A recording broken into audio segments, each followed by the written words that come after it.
It happened in 2012, played the IPL in 2012, and the lead up to that was interesting because I had scored my first Test 100 in Australia in 2012, followed by that game against Sri Lanka in Hobart, where we chased that total down within 40 overs. That came out of nowhere, honestly. I did not believe that I could do something like that at the international stage.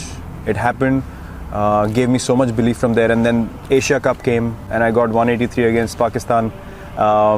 On a Sunday, everyone was watching, so things really just turned in about 6 months for me. But I forgot the basics of the game. I started, becoming more desperate, and I thought, this IPL, I'm going to dominate everyone. But the moment IPL started, a few games which didn't go my way, and my mindset completely dropped to the other end. I was eating anything that came in sight. I was finishing, candy packets, 40 pieces a packet. I would finish 3 packets a week. I was eating horribly, sleeping horribly. My habits were all over the place. And I finished IPL. I remember I went home, came out of the shower first day, and I saw myself in the mirror and I was ashamed. It was literally, I saw myself and I thought I'm looking at another human being, and I told myself, look, if you want to play cricket at the highest level, this is not the way that you can manage. And from next day onwards, I changed everything about my diet, the way I trained, everything. And from then on, it was just an obsession. Look, when I step onto the field, I have to believe that I'm the best, because my mindset, as I said, was very clear from the first time I started playing this game. I'm not going to allow anyone to think that I'm just a pushover. So my mindset was, I'm going to go to Australia, and how am I going to score runs against these guys? I wasn't going out there to survive. And from the time I got back home till the Australia tour, I promise you, I was visualizing every day when I was working out in the gym that I'm hitting Mitchell Johnson, I'm hitting these guys all over the park. And those things came to life eventually, because I convinced myself to an extent. When I went there, I was absolutely fearless and things just started flowing. To be honest, before that Australia tour, I was treating every foreign tour like, more like an engineering exam that I have to pass somehow, and I have to show people that I can play at this level. But there I realized that, once you're down and out, there was hardly anyone who came to help me. There was hardly anyone who was looking towards me and saying, listen, let's work together and try to get your game up to speed. Everyone was just going after me left, right and center. So I was like, am I playing to prove these people wrong? For what? I've got nothing to do with them, and they literally have nothing to contribute in my life. So I went back home. I was down for quite a bit.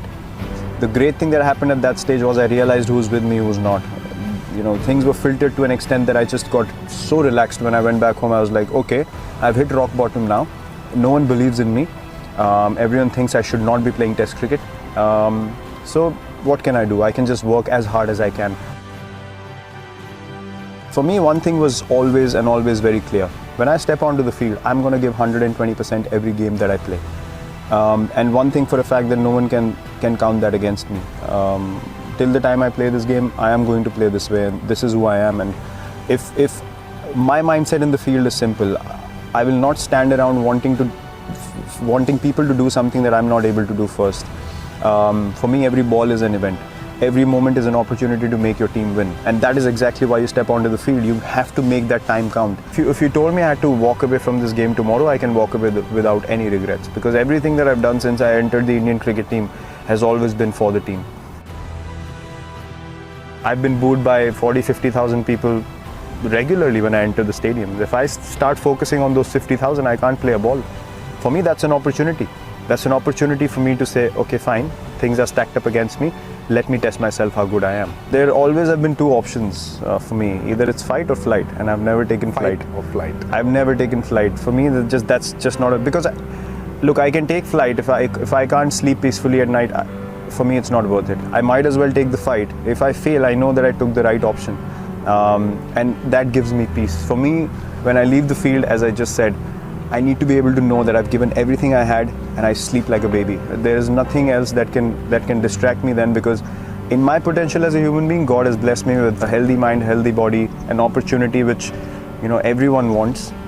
So I have to be honest to that. I have to live up to that. So for me, these things are just a process, just a part of the process, which is you keep moving forward. You keep taking the positive option, whether you get success or not, that's irrelevant, but never take a backward step. Face the fear, look it in the eye and say, fine. I'm gonna have a smile on my face, and I'm gonna keep coming at you. And that's how I live my life as well. I don't live my life half and half. I've never done something which I'm not 100% convinced about. So for me, as I said, if you wanted me to walk away now, I'd have zero regrets in life or in cricket. But this culture is what is more dear to me, and I will do everything in my ability. Even if we lose a test match, I want us to go for the win, and not surrender or try to save a test match on day 3 or day 4. That for me just not acceptable. So for me, as I said, milestones don't matter at all. If I had played for milestones in my career, I probably wouldn't have half of what I have right now. So my mindset is pretty clear, and for us, it's just pursuit of excellence.